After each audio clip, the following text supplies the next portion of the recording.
Hello and welcome to another episode of CISO Tradecraft, the podcast that provides you with the information, knowledge, and wisdom to be a more effective cybersecurity leader. My name is G. Mark Hardy, and today I want to talk to you about leading with style. If you follow us on LinkedIn, that's great. If not, please look us up and make sure you follow us. You get a lot more than podcasts from that page. And please give us a thumbs up or a like on your favorite podcast channel so we can help get the word out to other security leaders. Okay, I was talking about leading with style. Well, what do I mean by that? There's an awful lot of books out there and courses and materials and training and everything else that will claim that they can make you a better leader or help you inventory your leadership skills or find your niche and know what you're doing. Over the years, I've had the privilege to lead a number of organizations. And what I found out is that leadership is not impossible. It's sometimes difficult, but it can be done. Anybody can become a leader if you want to work at it and develop the skills and the discipline to do so. Well, that's good news. A lot of us aspire for moving forward in our careers. I see things on LinkedIn, a friend of mine saying, I don't know if I'm ready to be a CISO yet. I'm waiting to figure out what I need and this and that and the other thing. I think he's a phenomenal person, a great technician, and a very capable leader, and I think he'll do great.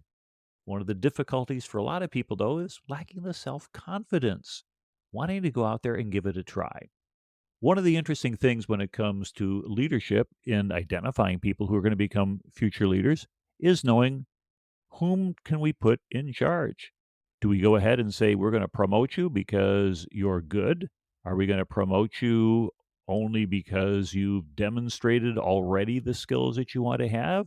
Or do we just believe that you've got great potential? And any of those may happen, or you may find yourself thrust into a situation where you really didn't have a whole lot of choice.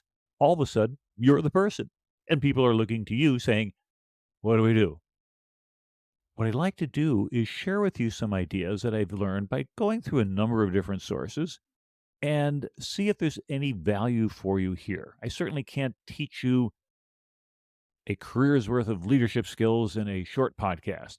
But what I can do is expose you to ideas, get you thinking about what you do well, things you either didn't know about, don't do well, and want to mark for self improvement.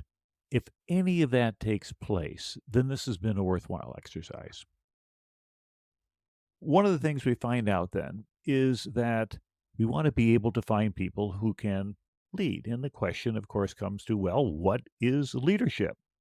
I'll turn to the U.S. Army, the Field Manual 22 100, and it uses the following definition quote, leadership is influencing people by providing purpose, direction, and motivation while operating to accomplish the mission and improving the organization.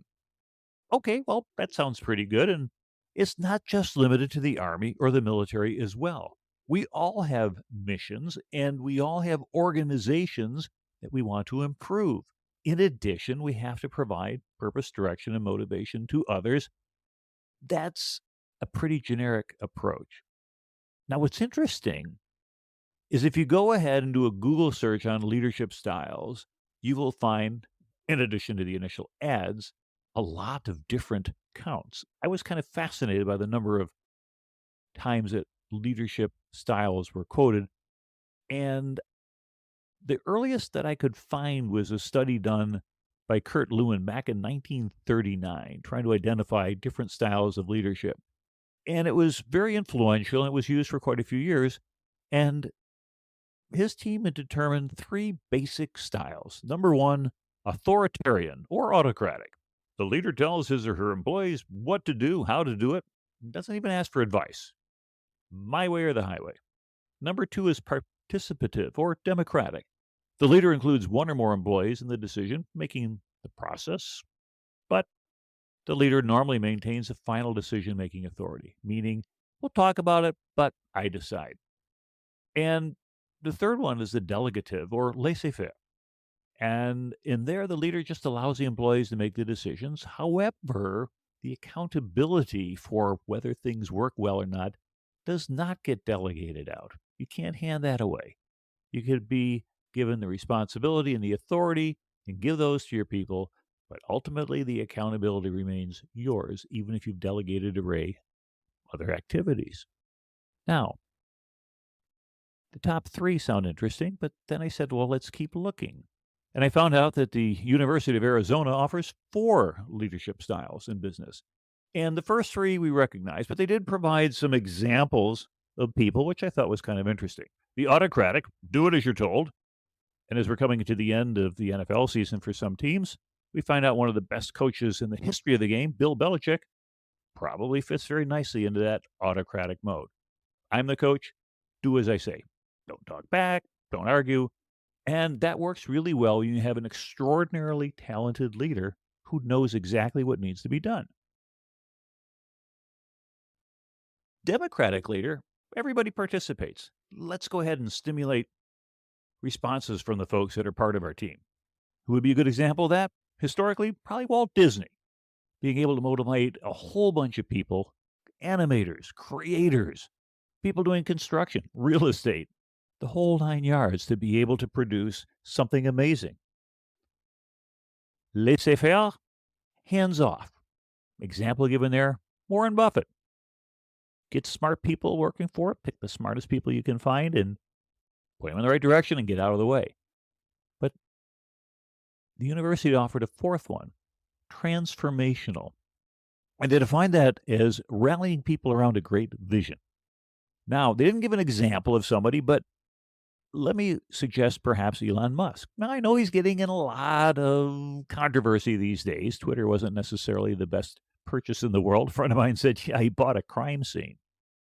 But if you look at the work he's done with the other businesses, it's pretty amazing what's come out of there. And we find out that a transformational leader can rally other people around a grand vision and make things happen. Okay. Well, if you keep looking, you'll find out that the International Institute for Management Development offers 5 common leadership styles. Now, I'm not going to go ahead and rehash all the ones we've already heard because I'm trying to just show you how these models expand. But they had the delegative, laissez-faire, and authoritative, which is follow me. Not authoritarian, authoritative, basically motivate and inspire. A little twist on that. Participative leadership, right? We talked about that, democratic leadership. And transformational leadership, which we picked up on the last one. Ta-da! And here's a new one, transactional leadership. What do we mean by that? You rely on rewards and punishments. It's kind of how we train our puppies, train dogs, and to a certain extent, there are people who lead with that style. I'm going to give you something good if you do well. I'm going to take away something good or give you something bad if you don't do it. And transactional leaders are out there. And I haven't talked yet about when it's appropriate to choose a particular leadership style. We'll get to that in a little bit. In cases of some people, they have exactly one style, and that's it. Other people adapt based upon the situation. And as I think you'll find in the later discussion, that's really a better way to do it. Now, if you remember Lewin from way back in the day, there's a group called that had put together, Tannenbaum and Schmidt were the researchers, and they expanded on these leadership styles to 7 leadership styles. And they talked about them sort of as a continuum, where from a boss-centered leadership, the manager makes the decisions and announces it. Progressing to the manager sells the decision. And then the manager presents the ideas and invites questions. The manager presents tentative decision subject to change. And as you get more and more freedom to the team, the manager presents a problem, gets some suggestions, still makes the decision. Progressing to the manager defines the limits, asks the group to make a decision, and ultimately the manager permits the teams to function within limits. So the laissez-faire at the end and the autocratic do as they say on the other end.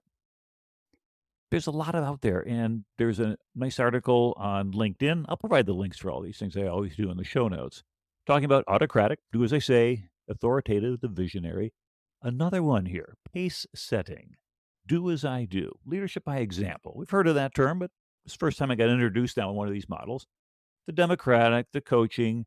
Another one I thought was new here was affiliative. People come first. Now, I remember when I was in the Navy, we had stay with people first, mission always, suggesting that you do have to concentrate on your people, but at the end of the day, it's the mission that wins as a trump card. And then, of course, the seventh one for that one was laissez-faire, which is little to no oversight.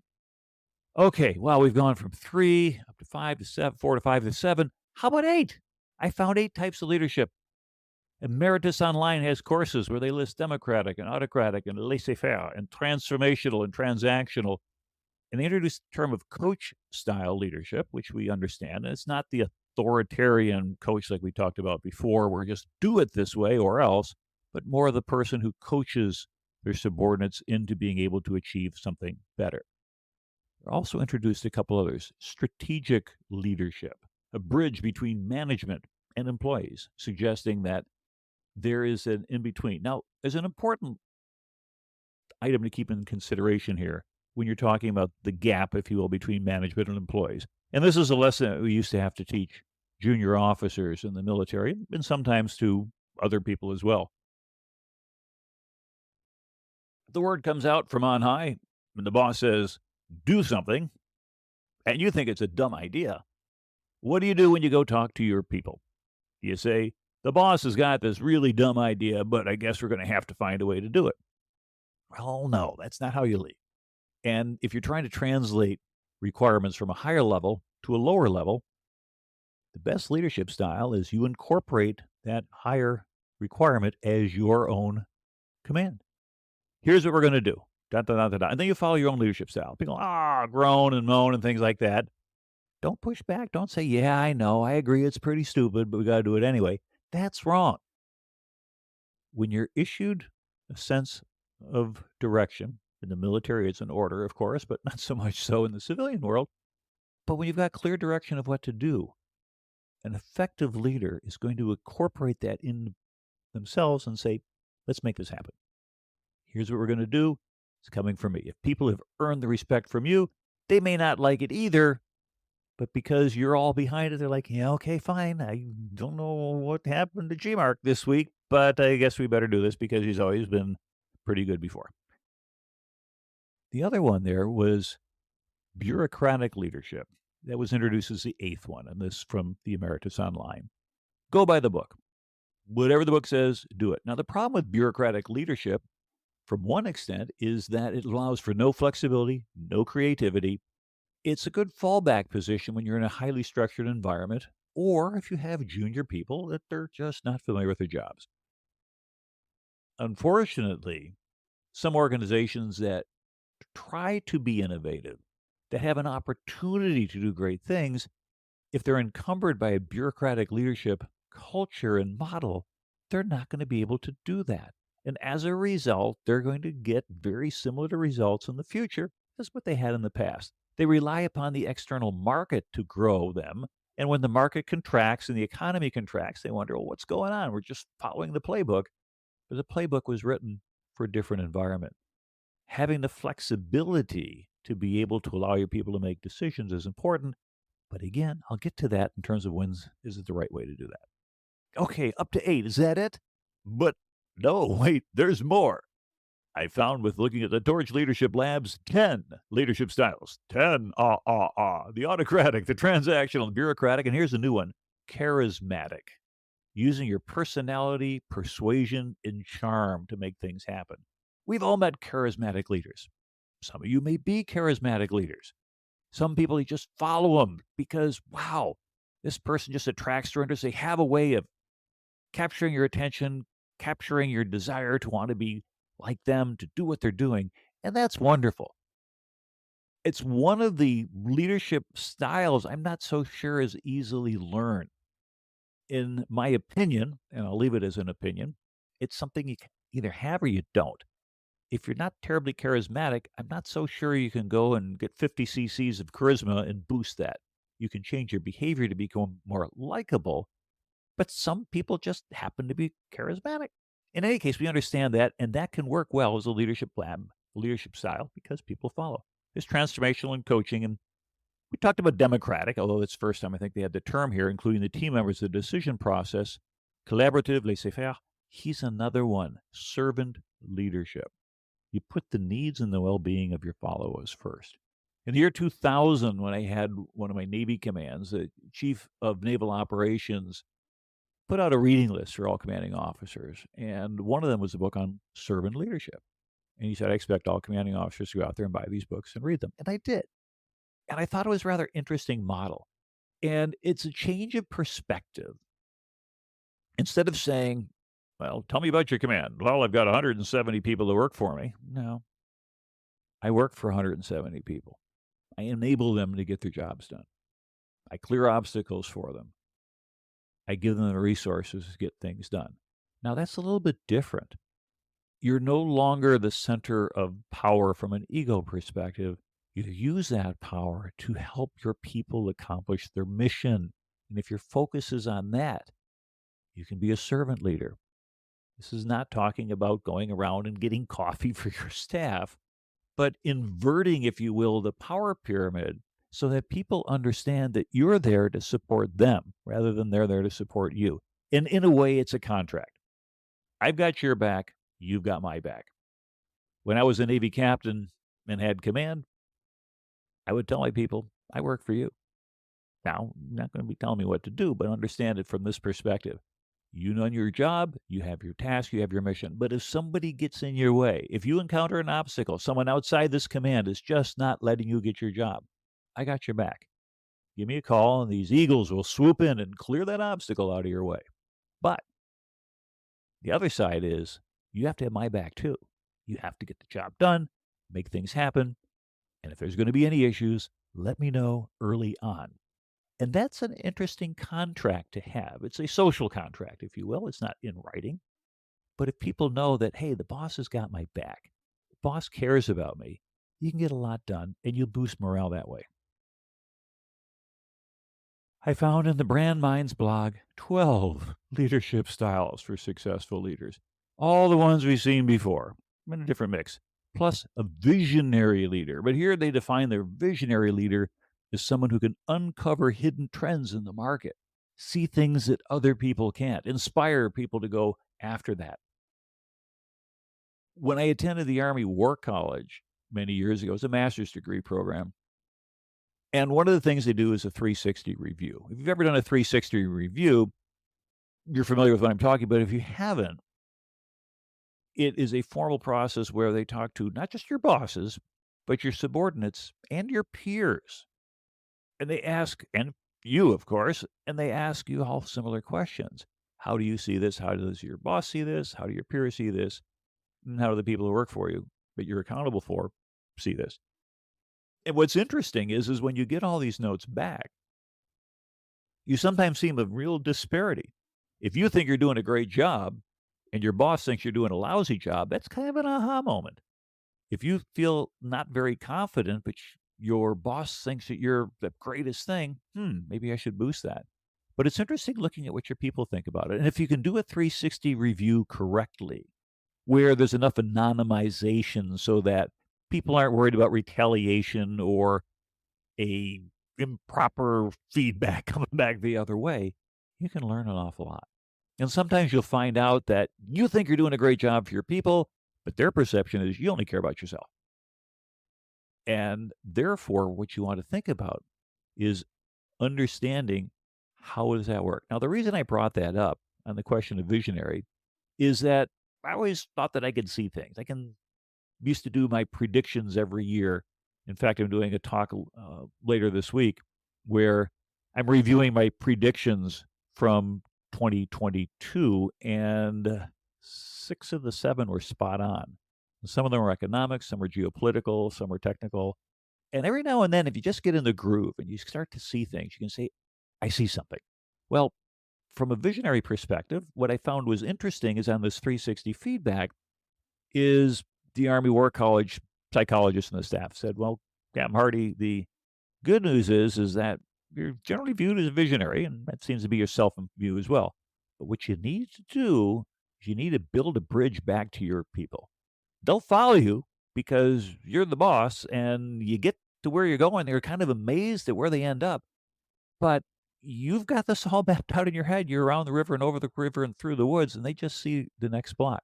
And so that was feedback for me, constructive feedback. I didn't see that as negative, but it helped me say, I need to communicate that vision better. If you find yourself in a role where you're seeing what other people are not seeing, and you're trying to inspire people to do things that they just can't see where you're going, then consider carefully how you communicate that information. Okay, so I found the dozen leadership styles. I figured I was done. But wait, there was one more. Well, there may be more than one more, but I stopped at the next one. And oh my goodness, 17 leadership styles by Fred Wilson with NTask. Now, a lot of these were the same that we've heard before, so I'm not going to rehash them. But a couple that I thought were interesting. Directing leadership, where he said directing leadership is sort of like the old waterfall methodology. There's just no room for flexibility. Now, that sort of sounds like bureaucratic to me, but your bureaucratic is by the rules, and the rules may have this, but I don't know. He kind of broke that out, and maybe just to get the biggest list. Another that I thought was interesting was a new list that I didn't tend to think of because you don't see this as often in American culture, paternal and maternal leaders, family oriented. In some cultures, the family is a core element of a business. You trust family members. If you're not in the family, you're never in the inner circle. And that's true in a number of global cultures. Not so much in America. Usually you can get in there, although we do know family run businesses that may be that way. But the idea that that type of a leadership exists, like, yeah, I suppose too. And the other ones were pretty much a accumulation of everything else.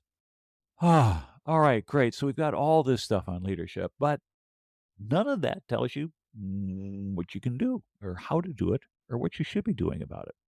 And what I found out is that there's a company, Halo, that had a blog on what are the top leadership skills that make a great leader. Care to take a guess at how many that they list? 24. Now, I'm going to go through them briefly, not because I think that we need to do laundry lists on this show. I hate doing that, particularly if it's an audio show and you can't see it.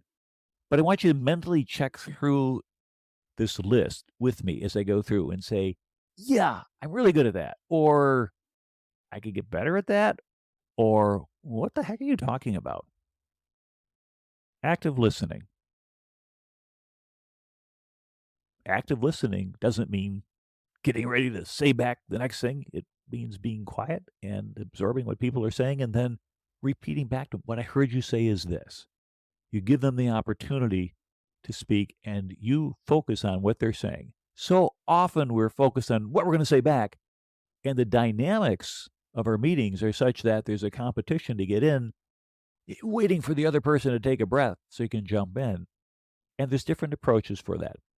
There's a talking stick, the model from American Indians that said, whomever holds the stick talks. If you don't have the talking stick, you don't speak, and therefore you're more inclined to listen. Some good wisdom there. Empathy, being able to understand the emotions and the feelings of others. Doesn't mean you have to agree with them, but if you see where they're coming from. Third one is the ability to share clear messages and make complex ideas easy to understand for everyone. In cybersecurity, that's a huge, huge skill. It's like Richard Feynman who said, if you can explain something to a 6-year-old, it means you really understand it. And I say, well, if you can explain it to a 6-year-old, you can explain it to an executive. It means that you've broken down this technical topic into an area, not because the person lacks intelligence, but because your executive audience doesn't have the background. And if you can relate things to everyday life, you go a whole lot better. Strategic thinking skills, thinking 2, 3, 4, 5 steps ahead. I used to play chess a lot, and your skill as a chess player was usually based upon how much farther ahead could you think than your opponent. If your opponent could think 2 moves ahead and you could do 3, you usually win. They could think 3, you do 4, 4 and 5, and so on. We got to the point now where in the last few years, computers can beat humans reliably because they can do so many more calculations. But it used to be where the ultimate test of strategy was, can you think multiple moves ahead? That's not just true for the game of chess. That's true for business. That's true for cybersecurity. And it's also true in life. So are you able to think strategically long term? Are you creative? Can you come up with new ideas? Are you able to inspire and convince others? Inspiring and convincing others involves connecting with people emotionally. We don't do the right things because it's logical. We do it because it feels good or it doesn't feel bad. As Tony Robbins would say, everything is either motivated by pain or pleasure. If you're inspiring somebody to do something and they believe it, you're connected with them emotionally. If we did it because of our left brains, none of us would smoke. We wouldn't be drinking. We'd be exercising regularly. We'd never be overweight. We'd be doing all the right things. But that's not what motivates us. It's usually that emotional surprise when something goes wrong or a loved one or somebody is ill or something happens in their health that you suddenly get religion and straighten out. Yeah, sure, sometimes we figure it out ourselves. But if you can inspire others, that's great. Flexibility is an important leadership skill. Doesn't mean being wishy-washy. All right, let's go take that hill. Well, which way should we go, sir? Let's go to the left. Well, all right, but it's muddy up there. Okay, then go to the right. Well, I don't know. This kind of pricker bush over there. Okay, well, let's go back to the left. No, no, no. Make a decision. Be quick to decide. Be slow to change your mind. Indecision is not flexibility. Flexibility is not indecision. Flexibility means when the circumstances change and it requires a different approach, that you have the ability to go ahead and adapt. If you can turn information into action, that's incredibly valuable. There is no value in $1 million idea. The value only consists in the execution of $1 million action. Project planning is important. We've talked about that before. The ability to go ahead and manage projects, to be able to understand all the moving parts, the different phases of a project, and the process groups that are involved. Active listening. You've heard that before. In fact, it's listed twice in their list, so I figure it must be important. The ability to assess others' strengths and weaknesses, mostly your employees, not your bosses. They don't appreciate that. But if you can be candid about that and help people understand where they're strong and where they could do better at, you're going to be a much better leader. Business storytelling is huge. Humans communicate in stories.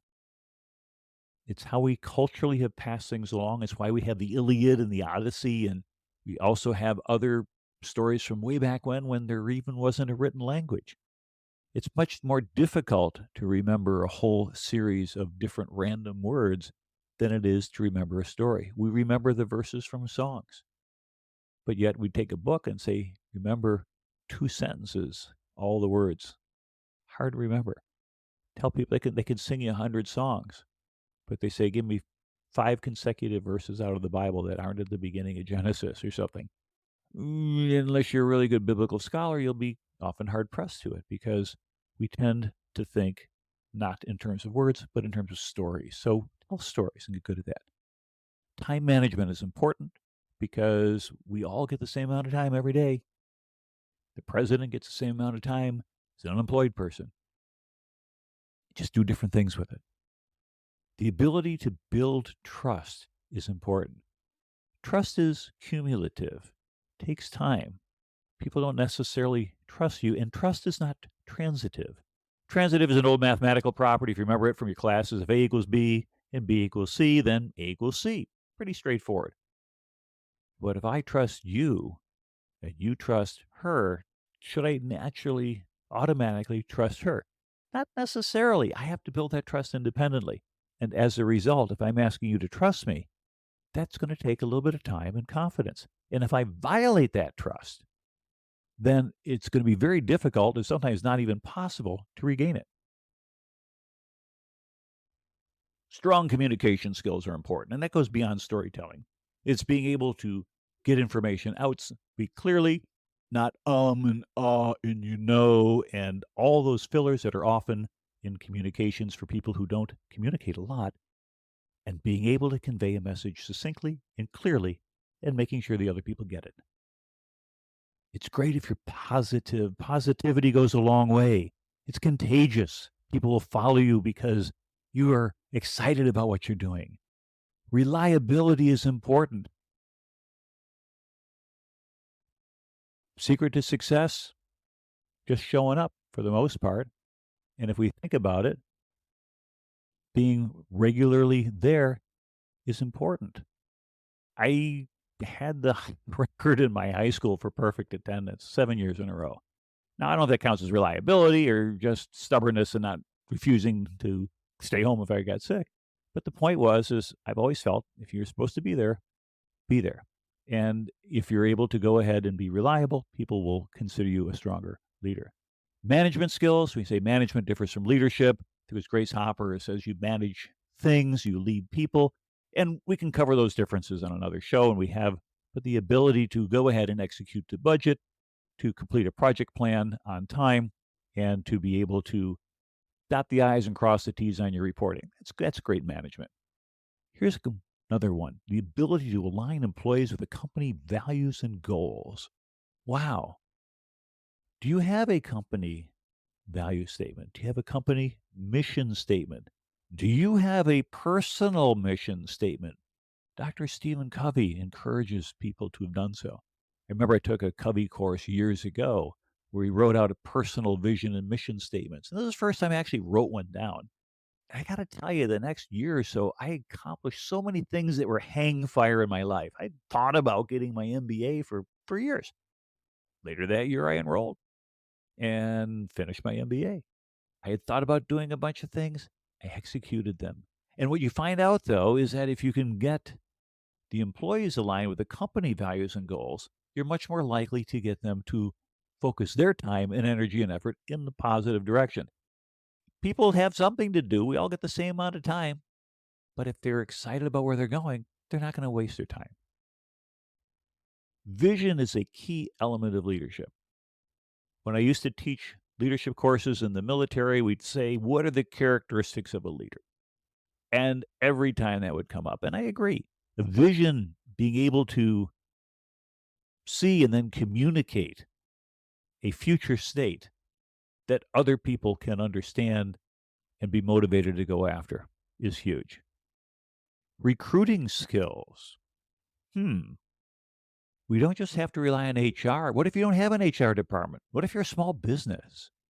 What if you're going to a trade show, you're going to a conference, and you need people? Can you convince people to come join your team? That's valuable.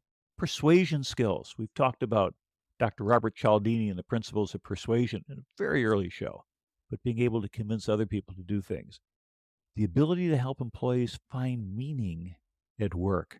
And that sense of meaning at work seems almost elusive these days. We've gone to a transactional type of environment where a lot of people show up. The old Soviet Union model where they said, well, they pretend to pay us and we pretend to work. That wasn't really productive and it didn't create excellence. But if you can get people to find a sense of meaning, a sense of purpose, they'll be much more excited about what they're doing on the job, and that goes a long way. And the last one on that list was strong charisma. We talked a little bit about charismatic leaders before, and I said, I don't know. You could disagree with me on this, and I'd sure love to have someone teach me how to become more charismatic. I think you just kind of have what you've got, but that may not be the case. I remember probably one of the most charismatic politicians in my recent memory was President Bill Clinton. I never met the gentleman, but from people I talked to whom I had, said he'd walk into a room and everybody would immediately focus on him. And he would remember people's names and he'd a little bit about them and he would greet them and look at them. It's just something about him from a personality perspective that attracted a lot of attention. Whether you liked his politics or not is not the question. It's not what I'm bringing up. But he was a charismatic leader. People followed him. Now, as we look at the different phases of leadership, we have to get work done. And sometimes we have to delegate. And we've gone everything from that autocratic, authoritarian, my way or the highway, down to the laissez-faire. Yeah, get it done because I trust you to do it. But if we look at different levels of delegation, we'll find out that it goes from a range from telling, basically, do it, selling. I'm going to try to sell the idea to somebody because they're not already on board, but it's still your idea, to consulting, where you're consulting with your team, but then you're going to make the decision as a leader, to agreeing, suggesting, well, okay, we're all going to agree together on this, to advising, where I'm going to provide advice, let's see what the team comes up, but that'll be their decision. I'll trust you. Or inquiring. Go ahead and you decide, but you come back and tell me what you did, so we make sure it's okay. To ultimately full delegation, make it so. There is a concept that we had in the military called command by negation, and it requires a tremendous amount of trust between a subordinate and a senior. But command by negation would basically say, unless otherwise directed, I intend to do such and such.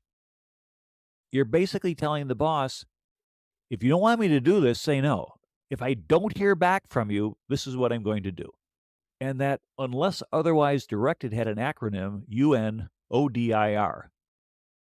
UNODIR, I guess if you wanted to pronounce it, but it was a great acronym because it basically, unless otherwise directed, I intend to do such and such. And you can get there and you can make that happen. But I recommend that you earn that level of trust. And if you have people who work for you whom you do trust, and you give them that capability to do command by negation, you go take the initiative. And if you let me know what you're going to do in advance, and if you don't hear back, you're clear to go. That's a tremendous amount of freedom. Some people need direction, some people need control. I like freedom. I like to be able to come up with the best solution my own way. And if I've got leadership that trusts me, I feel really excited about the job. And I think a lot of people do as well. Harvard Business School had an article for the Leadership Senior Executives curriculum on the 5 types of leaders. And they had suggested the leaders as a beacon is one, which you make leadership decisions in a growth-oriented organization where you set a vision and a direction, but you consider the surrounding landscape. So as a beacon, you're setting a sense of direction. The leader is a coach where you inspire and motivate your teams to deliver on the mission and improve how you give feedback and receive feedback and coach people in your organization. Build self-awareness and identify new opportunities to expand your leadership style and approach. So coaching not only is helping other people grow, but it's helping yourself grow as well. Harvard talked about a leader as an innovator. Use principles of design thinking, like ideation and brainstorming and prototyping to tap into the collective genius of your organization and build a culture of innovation and exploration. A leader is a change agent, where you explore how to proactively design and deliver change initiatives and ways to address resistance to change and review effective change models and processes to get there. And ultimately, a leader is an architect. How do you leverage organizational design components to make sure there's competitive differentiation and manage integration challenges? We've seen a big range of different leadership styles, and knowing when to use them and how to use them and when it's going to work is based on a lot of different things. There's a concept called a situational leadership model. And I'm going to talk about a situational leadership model. I'll probably build a whole episode on that because there's a lot of detail in there. And I've worked with that for enough time over the years that I've developed my own derivation from that I'd like to put an entire show together on. So I'll give you a little teaser on that, and that should be coming up. It's kind of the GMARC's integrated management maturity model. But for now, let's talk simply about a couple things. And one of them is the concept of power distance. Gerhard Hofstede did a power distance index where they measured the extent to which the less powerful members of organizations, could be like a family, accept and expect that power is distributed unequally. This inequality, the more inequality, means that there is a greater distance between the leader and the subordinate. As that distance gets greater and greater, it tends toward more authoritarian, more autocratic types of leadership style because culturally that's accepted. But if you have a low power distance index, it means that people are much more likely to consider themselves peers and equals and challenge back. And so society's level of inequality is not from a cultural inequality or financial, but it's just how do you view the leadership?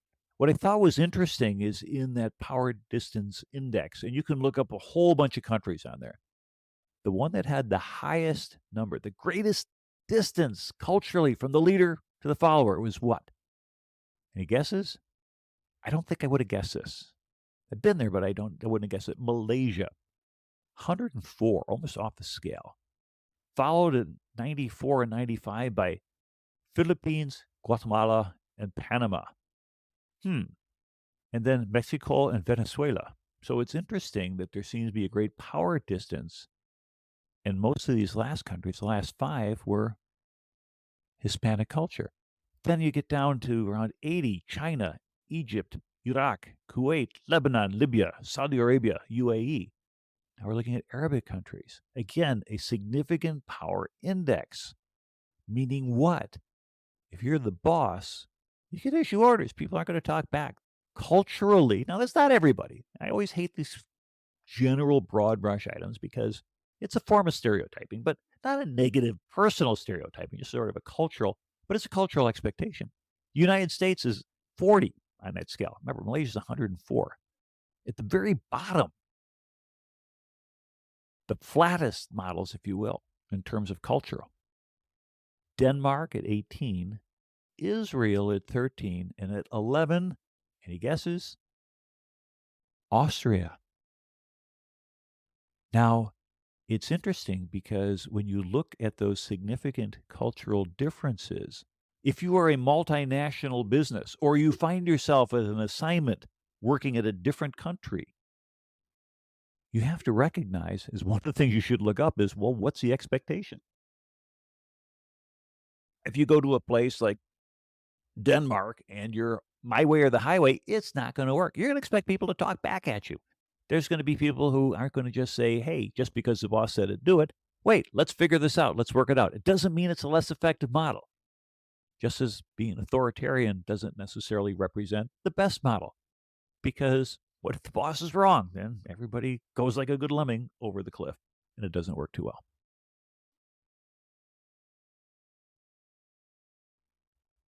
Wrapping up with this concept here, what I wanted to do is set the groundwork for being able to get a discussion of leadership styles, the concepts of do you delegate, do you participate, do you sell your tell? That's Hersey and Blanchard. We'll talk about situational leadership. When do you use these different models and styles? And when are you directive? When are you supportive?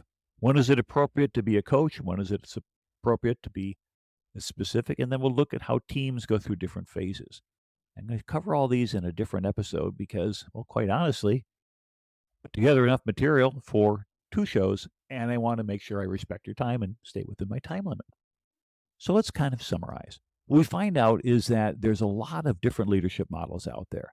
The concept of being able to influence other people to accomplish a mission, to inspire them toward a goal, is a tremendous skill. As a CISO or as a security leader, it's a necessary component of your job. It's one of the differentiators from when you were a technical expert, is you have to do a lot more than just being able to make your code compile. Here you're trying to make your ideas compile in the minds of other people. If you're able to know what these different models are, what these different types of characteristics are, if you went through the lists honestly that I went through, maybe go back and play it over again and say, I'm not good at that, or I'm not so sure about that. Take a look at it. Use it for self-reflection and self-growth and self-development. You'll find out then is that, as I said at the beginning of the show, leadership can be learned. It can be mastered. It's hard work. Like any other skill, requires expertise, but you can get there. And the effective leaders are going places. And we need effective leaders today, particularly in cybersecurity, because the challenges that we face out there are so great. Well, I hope I've given you some ideas to think about for yourself, for your team, and for the future. And I'll get back to you with some more ideas very soon. So until next time, this is your host, G. Mark Hardy for CISO Tradecraft. As always, please follow us on LinkedIn, as I said at the beginning of the show, because we try to put out a lot more material than just podcasts. For those who are listening contemporaneously, I have a full day with GMark, the 19th annual day with GMark. It'll be on January 11th. If you Google 19th annual day with GMark or go to the ISACA Central Maryland chapter, you can get 7 CPEs and do more than just listen to my podcast. You can actually get credit for learning from it. So I'm offering that as well. Hopefully you'll get a chance to see you there. Until next time, thanks for listening and stay safe out there.